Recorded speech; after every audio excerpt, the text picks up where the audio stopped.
What up, Doe Led? Chill with me. Chrome 23. I do what I want. I'm gonna be honest. When you get four battles only on the card and it's $50, and I heard that I heard, I heard that you guys upcharge it to $60 the day of. I don't know when y'all did that, but y'all real slick. $60 for four battles? $60 for four battles? You smoke crack, don't you? What's wrong with y'all niggas? What's wrong with you? What's wrong with you? Yeah, we ain't doing that. But anyway, here's the thing though. It's high risk, high reward situation. If all four of those battles land, nobody's complaining. Nobody's saying a word. And with four battles, they all have to hit pretty much. And the unfortunate thing for Remy Ma, again, it's wild because she does all of the preliminary shit right. Like the lighting, the production, the trailers, the face-offs, the professionalism, flying them out, taking care of the artists. Like when the commentators, she even got Shooner with Chrome 23 merch, the advertisement, like business wise, she does everything right. But the in the ring product is still not there yet. And it's not her fault. Like the artist, I don't know. I feel like the artist is, I don't know if they purposely doing this. Like at some point I'm starting to think this is like a tear you down from within type of, because it's odd. It's odd. It's odd. I'm gonna start off with the first battle, and this is why this card kind of failed. Because with those names built at the top, if those battles aren't battle of the night, then you're in trouble. It's the same thing with Summer Madness 13. SM13, the best battle on that card by far. I'm talking about best battles in terms of a back and forth that evoked excitement and things like that. Easily, that was Nitty and Ace. I mean, same thing here. I thought the best back and forth was the first battle, C3 versus First Lady Flames. I thought C3 versus First Lady Flames was a better back and forth than all of these other battles. The only thing that was wrong with that was the audio issues, particularly with Flames. They kept readjusting her mic, where it was positioned and things like that. So that was a little odd, kind of broke up the rhythm and the flow of the battle. But material, they both were good. Like I thought C3 strongest round was the first. I thought she kind of clearly got that. The second round was close, and that's when Flames had to get her mic readjusted. So it kind of broke up the momentum she had. But me, I just had to remember how dope she was before she had to stop, and then tie that in to when she had to restart. And I thought she edged that round, and then I thought she clearly got the third. So I kind of put on Twitter, it felt like C3 started at a high and declined each round. I felt like there was a little small level, little minor, bottom tier level that Flames was at. She was good in the first, but she wasn't electric yet. And I feel like she got better each round and closed out in the third. Definitely a good back and forth, debatable battle. It's not like she clearly won, and I'm sure like the second is very, very close. But it was a good battle. It's off to a good start. Rosenberg Ross stepped into my office, man. You went against Shayna Ashley, and I don't know if you ever seen her battle before. I'm serious. I don't think you ever watched. You thought this was like some of the other women that's just gonna be more gossipy and chatty patty and be sexual and all that. She was never gonna play with you. You wanted to come up there, crack jokes, and just rap really well, but flow, with your classic flow and your style, and then crack jokes. And you got, you know what? She sent you up. She sent you up to the sky. We gotta. It was bad. You didn't come close to winning a round. You talking about I got washed. Y'all wild, and I thought I was Shayna wasn't playing. Shayna had a lot of pent up frustration from the tournament, not being able to complete the tournament due to some like real life stuff going on. then getting her redemption battle against Tori Doe only for you go, I go round. You know what I'm saying? And then she gets you. Bad situation there. Not much to take away from that. You just got 30. It was, you'll be all right. You'll be all right. Look, better luck next time, nigga. I don't know. But then next battle, A Ward versus Clips. Mama Ward, Miss Ward. Shout out to you. You always coming through in the chat, especially when it's a card involving your boy. I had him winning going into the battle. And that battle is like I don't know, because that battle was probably the most underwhelming battle on this card for whatever reason. I know it's difficult to, when you're on such an emotional high, it's going to sound like I'm shooting them bell. I can't do it. Listen, it was just an underwhelming battle. Because I was about to say, when you're on an emotional high in the grudge match versus Verb, then you got to go against somebody silly like Clips. You just don't write the same. And then with Clips, you just don't know which Clips you was going to get. I knew he was going to freestyle. Y'all thought he wasn't going to freestyle? So what Clips does is he sets you up. The first round is all written. It's his best material as far as how clean it is, how focused he seems. And you like, oh, he fooled me with that a couple of years back. I forgot what battle that was. I'm like, oh, he engaged. And then second round, he back freestyling. He's waiting for a moment for you to say something. He hangs off any little thing you do while he's rapping. That's his reason to bail out of the written material. That's his reason. Oh, you over there talking to him while I'm rapping? Yo, you still talking while I'm rapping? Oh, you making facial expressions? Bow. Now face this expression. Like, all of that. All that crazy. I'm not here for it. A Ward, this has felt like a victory lap type of battle. Like it wasn't as intense. I do agree with Miss Ward, with Mama Ward, when she said it came down to pretty much the coin flip, because whoever could go last could rebuttal and freestyle and stuff like that. Ward won the coin toss, so Clips had to go first. And again, I thought Clips' first round was solid, really strong. Not really strong. I thought it was solid. I thought Ward round was cool. It can go either way. Probably get at the Clips, and then Clips is checked out in the last two. And Ward, I think he just did enough. He had a crazy rebuttal in the second. And I thought he was about to, no, that was in the first. He had a crazy rebuttal in the first, responding to Clips saying something about the Blue Room, like you had a classic in there, you know what I'm saying, and all that. Like I turned Rosenberg Raw into a podcaster in the Blue Room. You know what I'm saying? You had a good battle in the Blue Room. I turned Rosenberg Raw into a podcaster after I was in the Blue Room. And then he countered that by saying, yeah, but I made Vixen, last time I battled, I made Vixen, get her OnlyFans. You know what I'm saying? And that kind of shook the building a little bit. You know what I'm saying? But other than that, that was like the high point of the whole. And that was in the first round. Then the rest, I don't know. They just seemed like they were just having a lot of fun. They ain't really have no strong material for each other, to be real. It was just, sorry I got to do this, Mama Ward, but it was a store-run battle. Let me just stop playing with y'all. It was a store-run battle. Where we going? What we getting from the store? Hungry Jack mashed potatoes, Rave hairspray, and nacho cheese Doritos.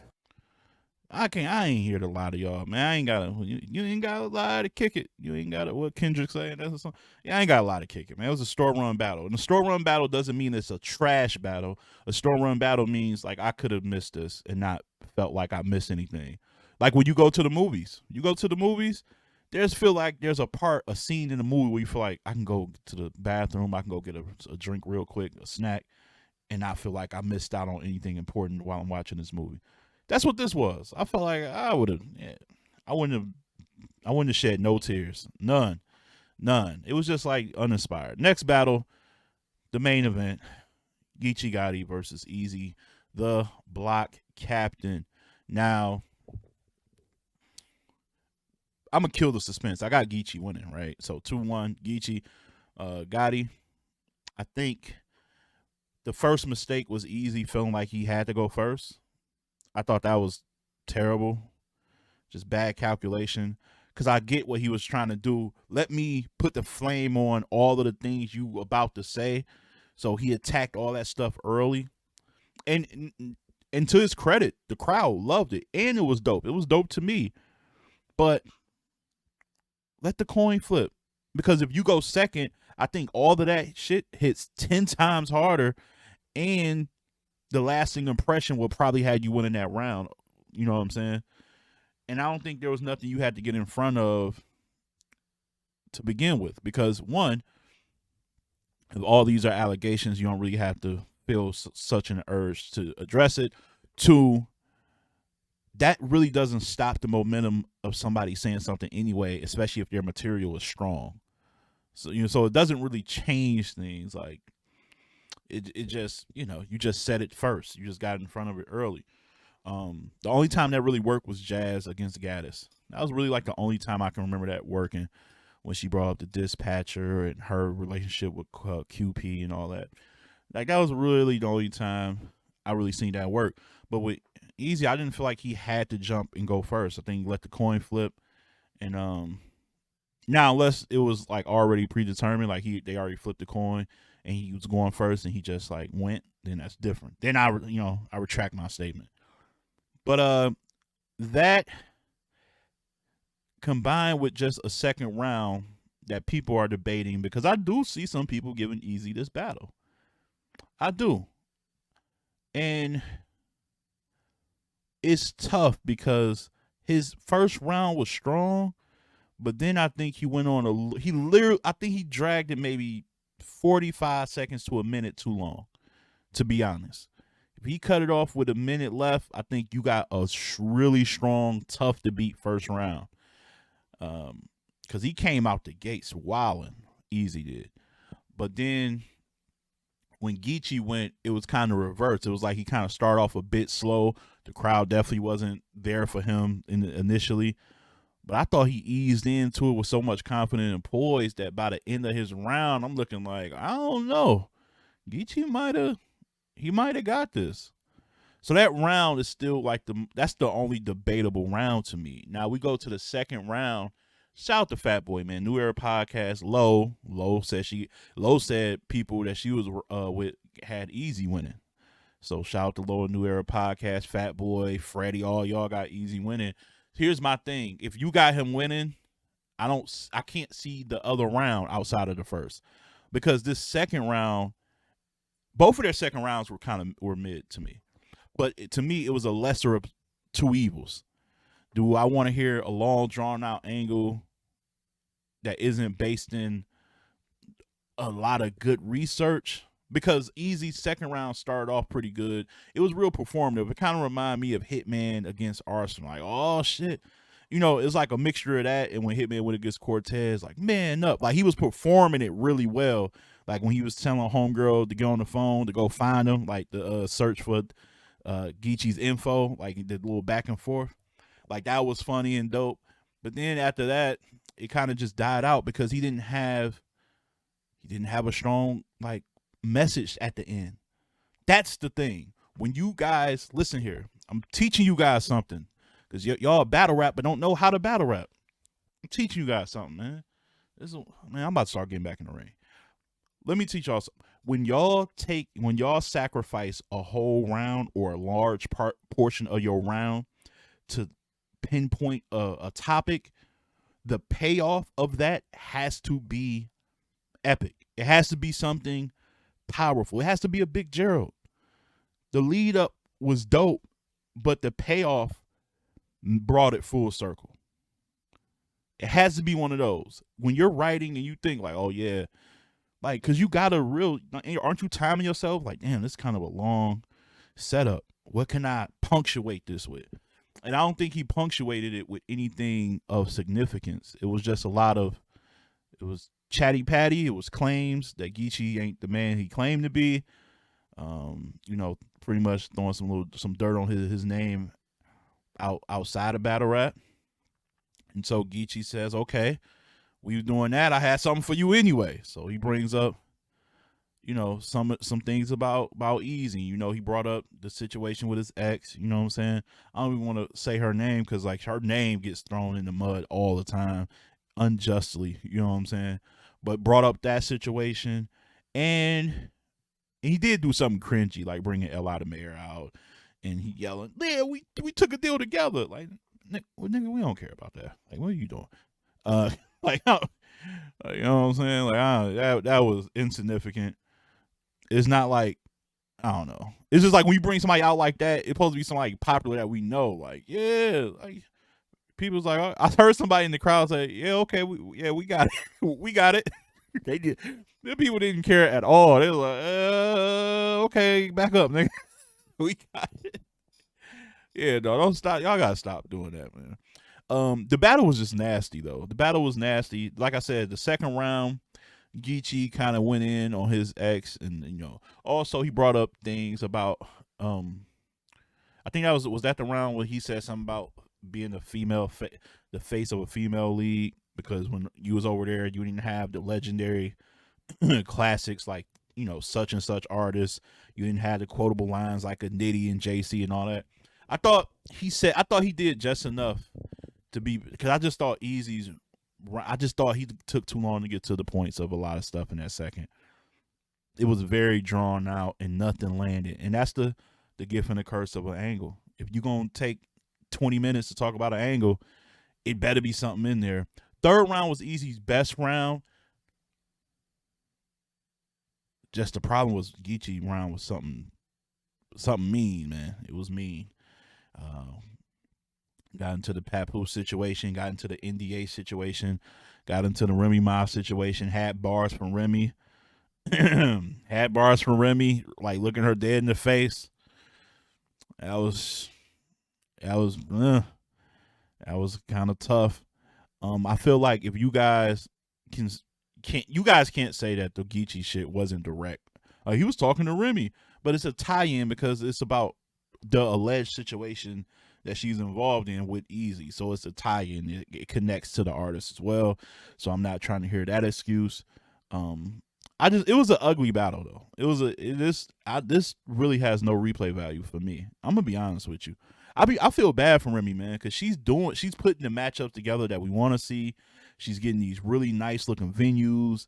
She's like very detailed in the lighting and the cameras and the promotion. Like she's doing like this. I don't know why the battlers can't deliver on her platform. Like I feel like this is a sabotage.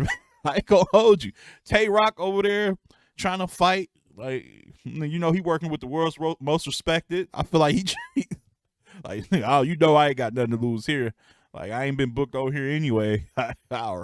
I'll sabotage this fit in the name of the world's most respect. All that, he ain't give no fucks. Geechee had to like, yo, get up. Like he not even EFB. He over here singing out EFB. What is he doing, man?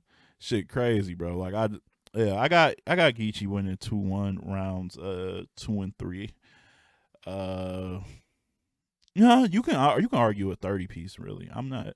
If you got him winning the first round, I can't be mad at it either. It was just an ugly battle. But what I will say for Easy, bro, I ain't never seen somebody as hated as you, dog. The amount of joy I've seen people have that got you losing, or that feel that you lost, or heard that you might have lost, I ain't never seen this, bro. This is other than like Verb, when Verb was a true villain, not like he's like being a fake villain now. It's like he's just doing the most for no reason. But when he was like really, really hated, like back when it was him versus all of the East Coast and shit, this might be the bro. It was weird, man. Battle rap fans aren't fans of the battles in the matchups. They're really fans of people now. It's really different. So that's all I got, man. That's all I got. It was. Damn, man, I wonder, could I get a refund? You think I can get I don't know. We're going to figure it out. We're going to figure it out as a family. I'm out of here, man. Till the next one. As always, keep it battle rap. Peace and love.